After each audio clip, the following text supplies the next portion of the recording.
আজকে যে ধানমন্ডি নিচে আয়না ঘর খুঁজে পাওয়া যাচ্ছে। হ্যাঁ, একজন ভিডিও করতেছে, মানুষের চোখ পাওয়া গেছে, চুল পাওয়া গেছে। কথা বল, কি মনে করছেন? প্রত্যেকটা ইটে মানুষের রক্তের গন্ধ পাওয়া যাচ্ছে। রাগ করেন, রাগ করেন। তারপরে আমাদের মায়া হয়, মেয়ে মানুষ দেশের বাইরে আছে, আসেন এই দেশে, আসেন এই দেশ আপনার বাবা, এই দেশ আপনার স্বামীর, আপনি আসেন। মাঝে মাঝে যে চট করে ঢুকতে চাই, আমরা বলবো যাওয়ার আগে বলে যাননি, আসার আগে এত অভিনয় করার দরকার নাই, যে দিক দিয়ে মন চায় আপনি আসেন। এই দেশের 18 কোটি মানুষ আপনাকে স্বাগতম জানার জন্য অপেক্ষা করতেছে। আসেন। ববু আইবা তুমি আইবা গো, সেই দিন আইসা বুবু ক্ষমতা পাইবা না। ও ববু আইবা তুমি আইবা গো, সেই দিন আইসা বুবু ক্ষমতা পাইবা না। খোঁজ নাই ববু কাদের কাকার, অবস্থা খারাপ করবে যে বাবার, হাও না গেলে কোন সামনে আসে না। নেতা কর্মী সব জেলের ভিতর, আমি আসি ডরের ওপর, কখন জানি আসে গ্রেপ্তারি পরোয়ানা। ববু আইবা তুমি আইবা গো, সেই দিন আইসা বুবু চিয়ার পাইবা না। ক্ষমতার চেয়ার থেকে নামা সাহস, কিন্তু ওই চেয়ারে ওঠা কঠিন। কথা বলেন। আর আগামীতে আমরা সিদ্ধান্ত নেবার চাই, হোক কোন নারীকে এই দেশের প্রধানমন্ত্রী বানাবো না। আগামীতে যেই দলেরই হোক পুরুষ প্রধানমন্ত্রী চাই, তুই হাত তুলে দেখা। লিল্লাহি তাকবীর। হাত নামান। নারীদের দেখার দিন শেষ, আগামীতে পুরুষের বাংলাদেশ। কথা বলে ঠিক না? পুরুষ হবে আমাদের প্রধানমন্ত্রী, পুরুষ হবে আমাদের নেতা। কারণ মেয়ে মানুষের রাগ বেশি, জেদ বেশি। দেখেন না, স্বামীর সাথে ঝগড়া লাগে হাড়ি বাতিল ভেঙে ফেলে দেয়, স্বামী তুলে আসার মারে, রাগ করে বাপের বাড়ি চলে যায়, রাগ করে একটা দেশ ছুঁয়ে পালিয়ে গেছে। তাহলে রাগ কারে কয় দেখেন। অতএব ঠান্ডা মাথায় চিন্তা ভাবনা করেন ভাই, আগামীতে বুঝে শুনে সিদ্ধান্ত নেওয়া লাগবে। কথা বলেন ঠিক কিনা? এই জন্য বাজান গো আমার গভীর মনোযোগ ফ্যাশনের আমি গুনাহগার যে কথা বলতে চাচ্ছিলাম, যারা বলে খাও দাও ফুর্তি করো, দুনিয়াটা মস্ত বড়, পাপের সাগরে হাঁপুডুবু খেয়েছে, শয়তানের অসহায় পরে মিসগাইড হয়েছে, ভুল পথে পরিচালিত হয়েছে, যারা গুনাহের সাগরে হাঁপুডুবু খেয়ে গুনাহ করতে করতে গুনাহ করতে করতে কবরে যাবে যারা, তাদেরকে যখন প্রশ্ন করা হবে মার রব্বুকা, আল্লাহর ওই অবাধ্য গোলাম বদকার গুনাহগার উত্তর দিতে পারবে না, ফেল ফেল করে তাকিয়ে থাকবে আর বলবে হাই হাতালা আদ্রি, আপনি কি বলেন আমি বুঝি না। চিন্তা করেন বাজার, তাহলে গুনাহ নিয়ে কি কবরে যাওয়া যাবে? নেক আমল করে আল্লাহর প্রিয় গোলাম হয়ে, খাঁটি মুসলমান হয়ে কারা কারা মরতে চান হাত তুলে দেখান। আল্লাহ আমাদের সবাইকে নেক আমল করার তৌফিক দান করেন, জোরে বলেন আমিন। তাহলে আল্লাহ তাআলা বলেন ইন্নাল্লাযীনা ক্বালু রাব্বুনা আল্লাহ, নিশ্চয়ই যারা বলে আমি তাদের রব, আমাদের রব কে? আরেকটু জোরে বলেন কে? আল্লাহ আমার রব, এই রবই আমার সব। বান্দার চাওয়ার আগে সব চাওয়া পূরণ করে দেন তিনি কে? আমার মার চাইতে, বাবার চাইতে, আমার বিবির চাইতে, সন্তানের চাইতে আমার আল্লাহ আমার সব চাইতে আপন। আমার আল্লাহর দয়া, আমার আল্লাহর এত দয়া, আমার মায়ের চাইতে, আমার বাবার চাইতে, আমার বিবির চাইতে, আমার সন্তানের চাইতে আমার আল্লাহ আমার বেশি ভালোবাসে। আমার আল্লাহ আমাকে বেশি দয়া করে, আমার আল্লাহ আমাকে বেশি মহব্বত করে। কথা বলে ঠিক না? মানুষের এদিকে খেয়াল করেন, মুমিনের সবচাইতে আপন একজন, তিনি কে? আল্লাহর চাইতে বড় আপন কেউ নাই, আল্লাহর চাইতে বড় আপন কেউ নাই। কথা বলেন ঠিক কিনা? সেই আপনের সাথে সম্পর্ক ভালো থাকার দরকার আছে না নাই?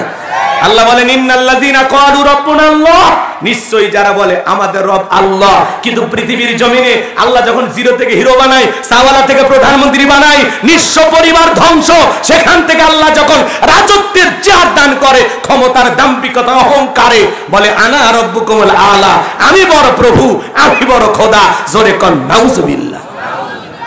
আল্লাহ শাস্তি চায়, ক্ষমতা পাইলে কি শাস্তি চায়? রব শাস্তি চায়। কয় আমি ছাড়া আর কি?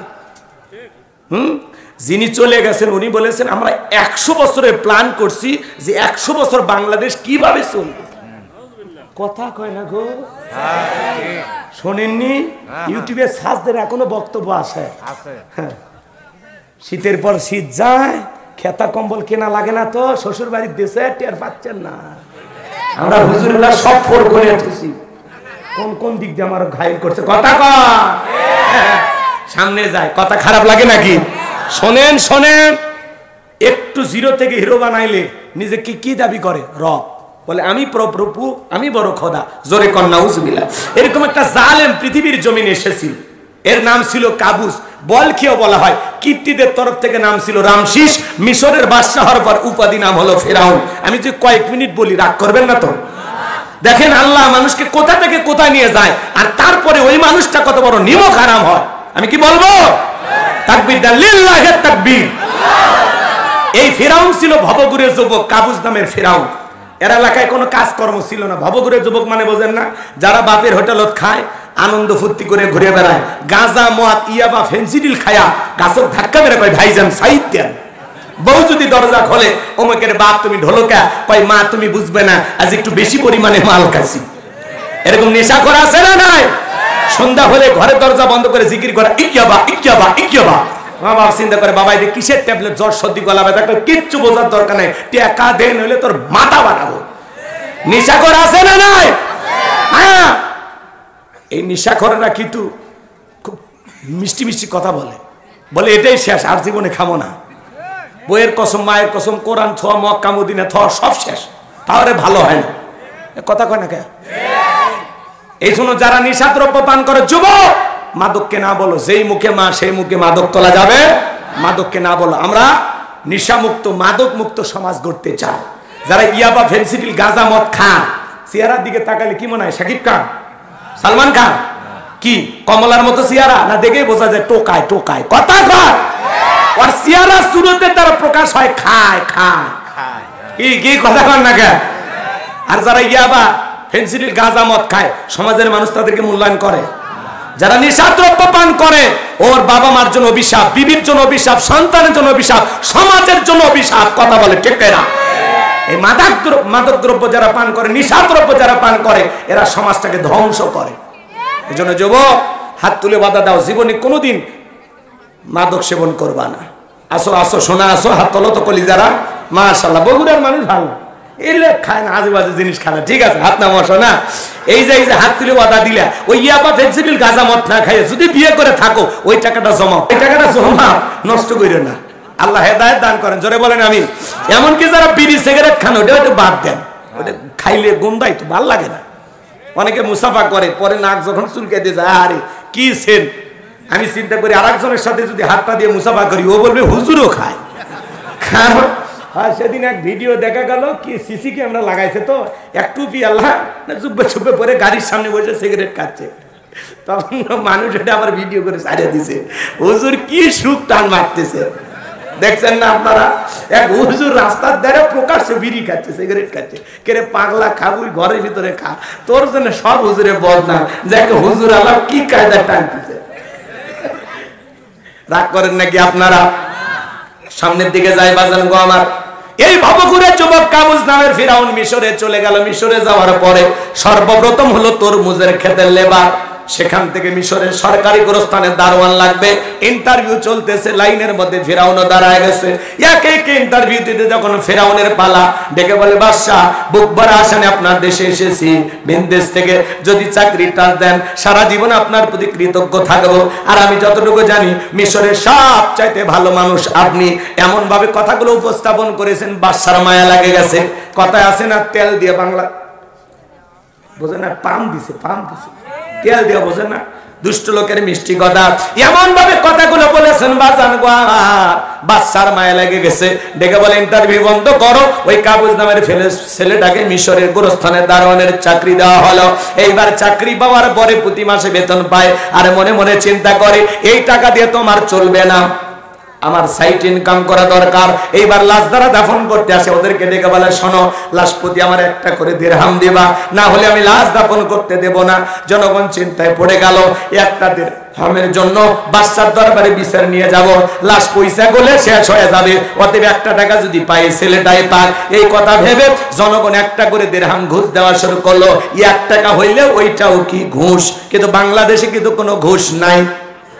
আছে? জোরে কর আছে। শোনো, এই দেশটার গল্প করি, দেশটা মনে হয় স্বপ্নপুরী, সুদখোর, ঘুষখোর, মদখোর, জুয়াখোর, হে তাই আসে ভুরি ভুরি, হে তাই আসে ভুরি ভুরি। এ দেশে অসৎ কামাই কেউ করে না, তবে ঘুষের টাকা পেলে কেউ তো ছাড়ে না। টেবিলের নিচে দিয়ে হাত বাড়িয়ে কালো টাকাটা নাই সারিয়ে, করছে ওরা বড় দেশের চুরি, করছে ওরা বড় দেশের চুরি। শোনো, এই দেশটার গল্প করি। আছে না নাই? একটা চাকরির জন্য 10 লাখ 15 লাখ 20 লাখ টাকা ঘুষ উপরালা দেওয়া লাগে। উপরালা বলতে কি ফেরেশতা এসে নিয়ে যায়? এদেশের চেয়ার টেবিল পর্যন্ত ঘুষ খায়। কথা বলে ঠিক কিনা? হ্যাঁ, রাগ করবেন না বাজান, সামনের দিকে যায়। এইবার জনগণ একটা করে দিরহাম ঘুষ দেওয়া শুরু করলো। আল্লাহর খেলা বোঝা বড় দায়। ওই জামান আল্লাহ একটা মহামারী দিলেন, নাম হলো ডায়রিয়া, কলেরা।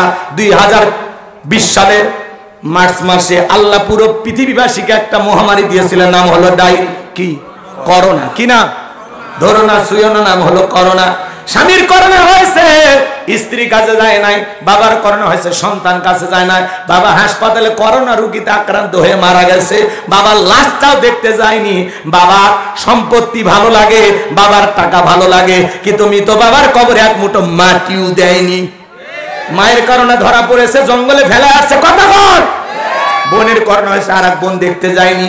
ভাইয়ের করোনা হয়েছে, আর এক ভাই দেখতে যায়নি। এরকম হয়েছে কিনা বলেন? বন্ধুর করোনা হয়েছে, আর একটা বন্ধু দেখতে যায়নি। স্বামীর করোনা হয়েছে, স্বামী আলাদা রুমে, বউ আলাদা রুমে। ভাঙ্গা একটা প্লেটে কিছু খাবার সাজাইয়া, বাঁশ একটা লম্বা একটা লাঠি দিয়া আস্তে করে স্বামীর ঘরে ঠেলে খাবার ঢুকে দিয়েছে। স্বামীর সুস্থ হওয়ার পরে স্বামীর কাছে যায় বউ, তখন বলতেছে, জোসনার বাপ, আমি যে তোমারে কত ভালোবাসি তুমি জানো না।